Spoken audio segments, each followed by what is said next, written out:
Morning folks, it's only 7:30 in the morning. We're going to bake some bread today. I promised we'd make these boules using Ken Forkish's recipes from his book Flour, Water, Salt, Yeast. And this will just be the straight bread, what he calls the Saturday white bread.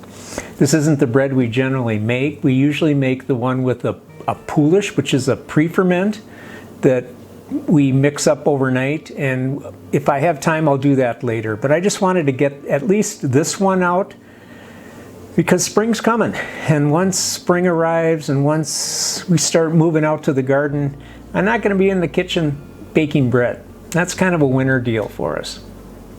So anyways, yeah, Peg made me a smoothie. Here's my pea shoots, some organic apple, some organic banana, and water, and what else is in there? Maybe a few sunflower shoots, which are growing behind me.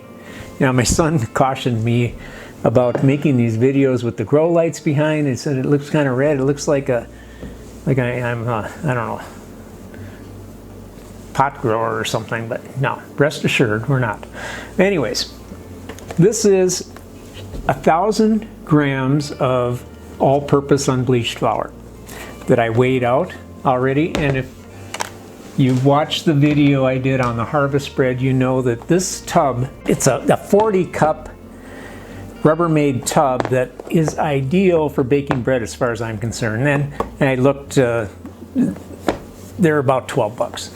Anyways, they're handy to have. So I put 1,000 grams of the all-purpose flour in this tub, and then into that we are going to add 3 1/8 cups of warm water. This is about, he says, to have it 90 to 95 degrees.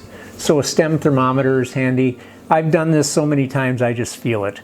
And I know it's in that ballpark. So anyways, we're just going to mix the water, and I like to use a rubber spatula. It's just really much less messy than trying to get in there with your hands, your fingers at this point. So all we're doing at this point is simply hydrating the flour with the water. And even if we don't get it to 100%, at this point it's going to be really rough and stiff dough.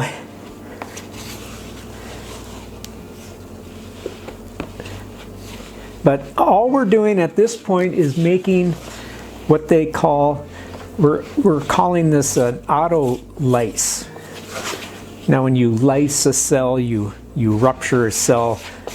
There are enzymes in the flour. There's amylase, there's other enzymes that start working on the complex carbohydrates, the starches that are in the wheat kernel, and they're starting to convert some of those starches to sugars, which the yeast are going to feed on. So we add no sugar to this bread. Again, it's only flour, water, salt, and yeast, the 4 main ingredients.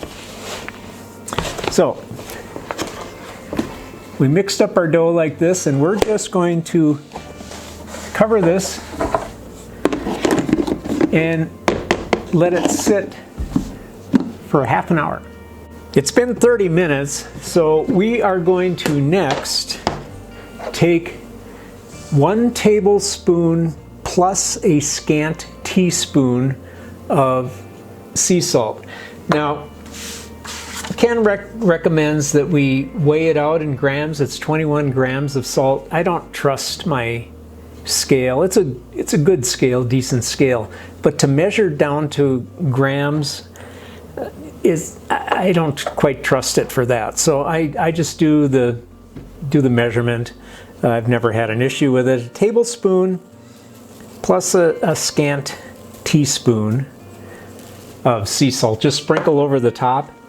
And then the instant yeast. If you watched the last video, you know that we keep our instant yeast just in a plastic container in the back deep dark corner of our refrigerator, and it has kept fine for 2 years. This isn't the 2-year-old stuff, but but it does. So we're going to use a teaspoon then of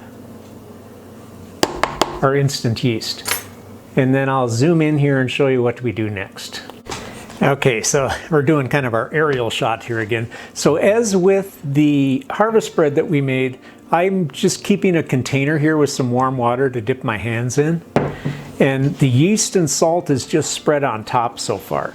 So what we're going to do is just get in there and start mixing it up. And he calls this the pincer method, so we're just kind of replicating a dough mixer cutter, and we're just going in and just splitting that dough up with our hands, just really squeezing it and mixing everything together well.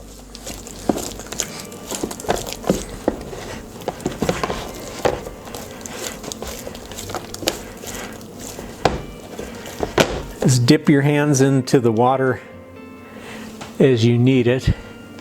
Okay, so now I've got it pretty well combined, so we're going to do the folds. So initially, I'm just going to do my jelly roll deal that I do. And we're going to just let this rest for 20 minutes, 15 to 20 minutes. It's been about a little over 15 minutes. And the dough has relaxed and looks about like this. So we're going to do our first real folds. So just as we did with our harvest bread, I'm going to moisten my fingers a little bit and then grab a corner, which they kind of roughly has a corner since it's in a rectangular tub. And then just grab those corners and bring them up to the center. Now remember, we're stretching the dough without tearing it. We don't want to tear those gluten strands as we're trying to develop them. And then kind of do it again. Just fold it up onto itself.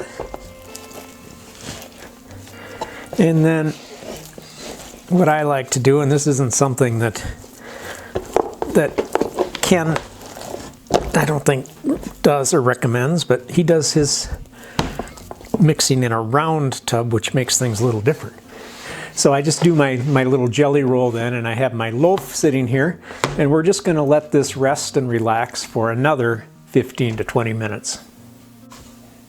This bread only requires 2 folds, and this is the second one, so I just moved the camera back again. So we see how it's kind of relaxed and spread out again after we'd formed our log.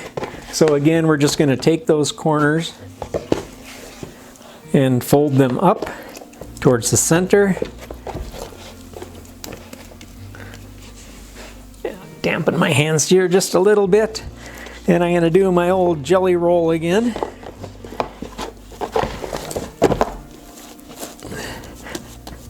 So this is a no-knead bread, so really this folding is basically just our kneading in slow motion. So now we have our log here again, and it's good to note what it looks like now, because we're going to let this rest probably for 5 hours until it pretty much triples in bulk, and that's kind of an important step. Let it rise long enough. There's a lot that goes on during that rise. It develops fibers and develops gluten and all of that. So we'll see you back here in about 5 hours. It's been 5 hours, and it's one of those days that it's 31 degrees outside, which by our winter standards is pretty mild. It's just one of those days that it's damp and cool and the house doesn't seem to warm up. I've had better luck getting this dough to rise in 20 below days in January with the sun shining that I have today. So after 5 hours, we'll take a look at this up close in a little bit, but it's not tripled in bulk. I don't know if it's scarcely doubled in bulk, but I'm not going to wait any longer. So I just want to talk a little bit about the next steps and the equipment that we need to finish these loaves. Now we're going to need 2 of these proofing baskets. And again, we'll look at these up close here in a little bit, but I had plastic ones years ago when we had the store. I made my boules using these plastic ones, and I would spray them with cooking spray and then dust them with flour, and yeah, they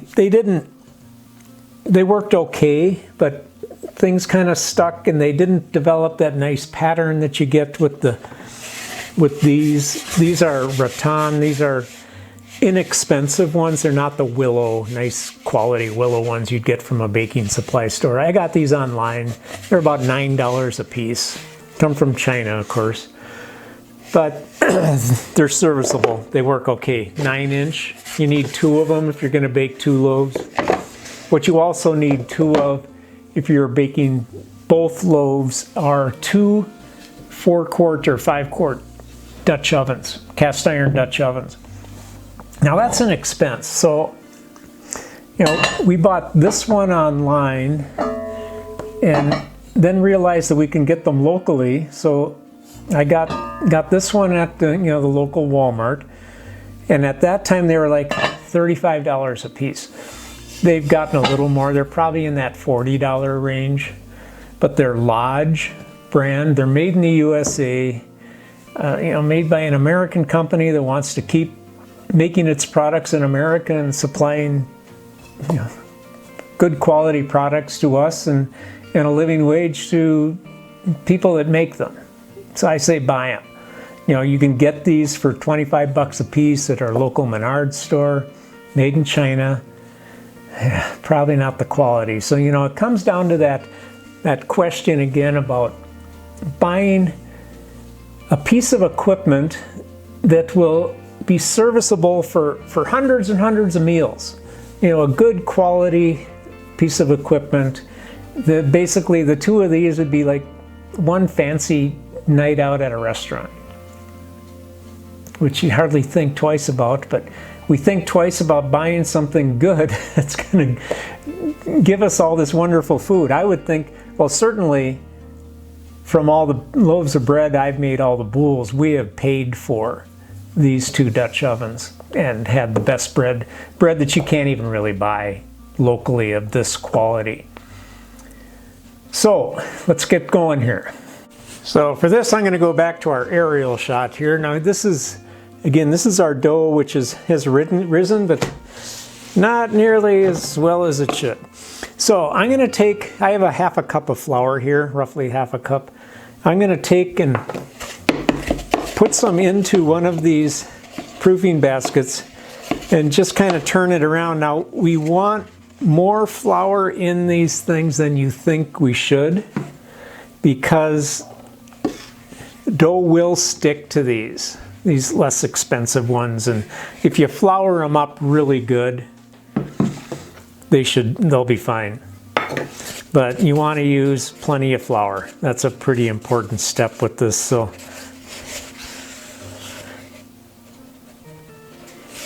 get them like this. The other thing is they always stay dry. You don't wash these. So what I do after baking, it's always a little moist from the baking, from the bread. I'll let them sit till they dry off, and then I just brush them. I just use a stiff brush and I brush the flour out, but they always stay dry. So with the flour that did not adhere to our proofing basket, I'm going to spread that out on our work surface here, and then I'll go in and kind of pull the dough away from the edges just a bit, and then just turn our tub down and let gravity do the work for us here. So before we shape our loaves, I just preheated the oven to 475 degrees. So the first thing we're going to do is take our Dutch ovens and get them preheating in the oven. Now I like to move the lids off slightly so that so that they're not closed completely, so that, because there's always a little bit of residual flour in there from the last baking, and I don't want them to, you know, when you lift the lid off after you preheated them, a big puff of smoke coming out, so that'll just kind of vent them a little bit. But we're going to let those preheat for a full hour. Now we'll go over here and shape our loaves. Okay. Now, a little bit more flour probably would have been in order. Now I'm just going to use a scraper and cut our dough into 2 equal parts, or fairly equal. If you want them to be precise, go ahead and weigh them, but I just eyeball it. Okay, so then we're going to, kind of like we did in the tubs when we were folding, I take the corners, even though they don't really have corners, I just take the edges and fold them up to the tops and just kind of pinch that together, and then flip it over and kind of bring it over to a part of your work surface that isn't as well floured, so you have a little bit of stickiness, and just kind of pull it, and we're just tightening that skin. And then the part where all the edges came together will actually form the top of our loaf, so that's going to go facing down into the proofing basket. Then we do the same with our second one. Just take your corners, fold them up, kind of pinch that all together, bring it over off the flour, and just kind of pull it, create a skin. And where all of our folded area, all of that came together, is going to be again on the bottom. That's going to go into the baskets. Okay, just like that. And then we're going to just take the dough, or I'm sorry, the flour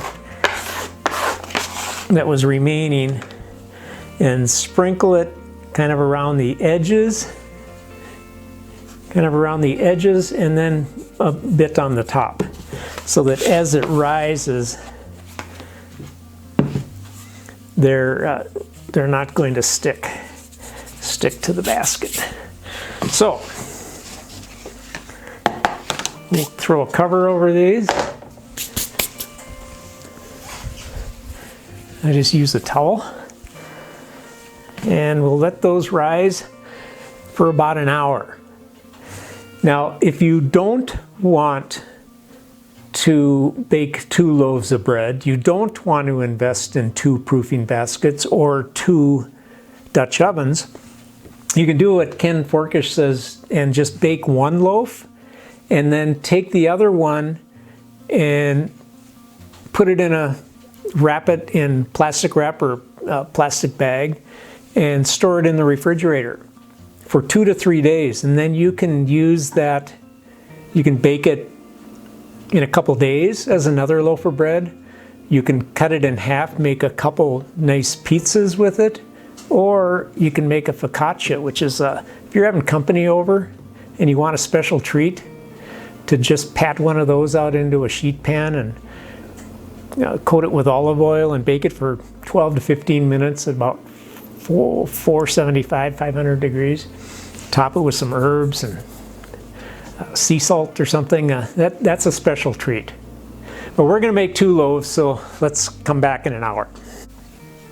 It's been an hour, so let's unveil these. And then I just did the finger dent test, which is kind of a foolproof way to see whether or not your loaves are properly proofed. So if you take your finger, find a floured spot, push down about 1/2 inch and release it. And if you see it come back slowly and incompletely, it's not going to rise back to where it was, that's properly proofed. If you push it down and it doesn't come back at all, it's probably overproofed. And if you push your finger down and release and it springs right back, then it needs more time. So we're going to take these over to the oven and do the trickiest step of the whole process. I have kind of a system down with my tiny little workspace here. I put one of the loaves up here on our decrepit old toaster oven, and then I have the other one sitting here. And I'm going to take out one of the Dutch ovens. Now, before I do, there's a few words of caution. One, when you're dealing with heavy cast iron Dutch ovens and you have a ceramic glass or a glass top oven, it's a real danger of dropping that thing and dropping a lid. The other, the same with the oven door. Moving a Dutch oven in and out with glass doors and glass tops can be really risky. Really be careful. The other thing is they're super hot, and it's easy to forget when you take the lid off to, oh my gosh, I forgot to use the hot pad and I just picked up a hot lid, and that's not good. So we're going to take out one Dutch oven and I set it on a cooling rack, and then take the lid off. And I'll try to do this so you can see. I don't have much space here. But what we want to do is quickly, carefully turn that loaf out onto the surface. Now here's kind of the tricky spot. Just work your fingers underneath and very quickly and deftly drop that into the Dutch oven. Remember your hot pads. And back into the oven that one goes. With the lid on completely. Next one out.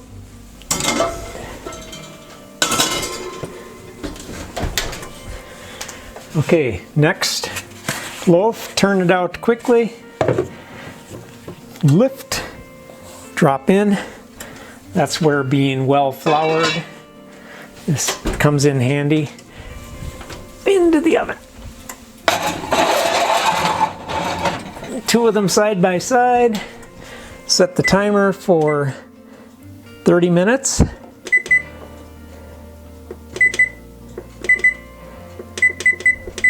And after 30 minutes, we are going to remove the covers. Well, it's been 30 minutes. So all I'm going to do now is take the lids off. Kind of stand back because there's a lot of steam coming out, which is the whole idea of using Dutch ovens. No, not the whole idea, but a big part of the idea is to simulate those steam injection ovens that they use to make a nice crispy crust. So I'm going to set the timer again after 30 minutes. With the covers on, I'm going to do 25 with them off. Now my little routine here is to leave these lids on this cooling rack for the 25 minutes. And then after 25 minutes, they're cool enough that I can store them on top of our decrepit toaster oven there, and then free up the cooling rack for our loaves when we take them out. So see you back in 25 minutes. It has been 25 minutes. Our covers after 25 minutes are cool enough that I can lift them by hand, put them on our decrepit toaster oven. So I'm going to move this cooling rack, and again, you can't see terribly well, so this isn't one of those high-end cooking shows, that's for sure. But I'm going to move it over here off to the side of the oven, and then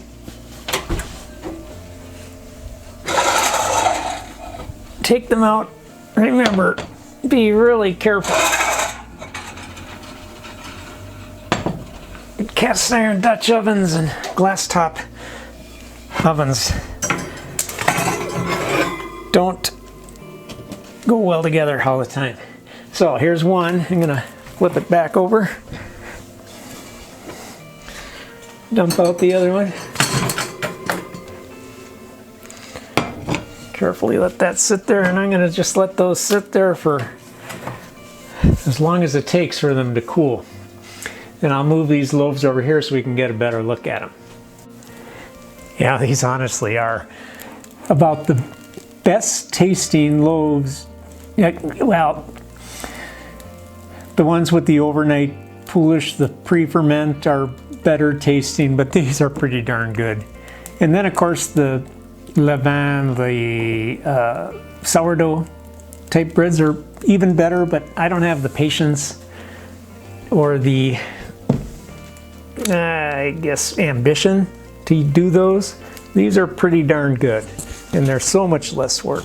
So let me just move in here and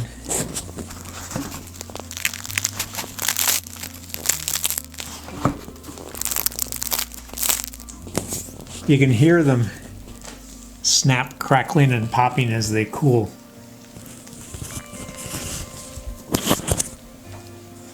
So there you have it. Boy, it got sunny, kind of. The solar heater kicked on. You know, I was complaining about how dark and dreary and damp it was today, but it turned out pretty decent. So we're going to let these cool, and I'm going to put one of our Red Rangers in the oven, roast that tonight. We'll have our own chicken, our own bread, probably some of our own green beans, and then we're going to move over here to the West 40 and I'll snip some salad. So, if you like bread, you will love these boules, and they are easy. It's just that, you know, baking bread is kind of this was an all-day deal. But as I mentioned before in the other video, that it's not hands-on. So there was 5 hours I could go out and do other things. And an hour between rising and another half hour in the oven and such. You can go do other tasks. It's not hands-on work, it's just you have to be on hand to do the task. So it's something you want to do on a day that you're around in the house, and not much else to do outside today. Good bread baking day. So if you like these kinds of breads, I highly recommend Ken Forkish Flour, Water, Salt, Yeast. If you want to get into sourdough breads, have at it. He has lots of recipes.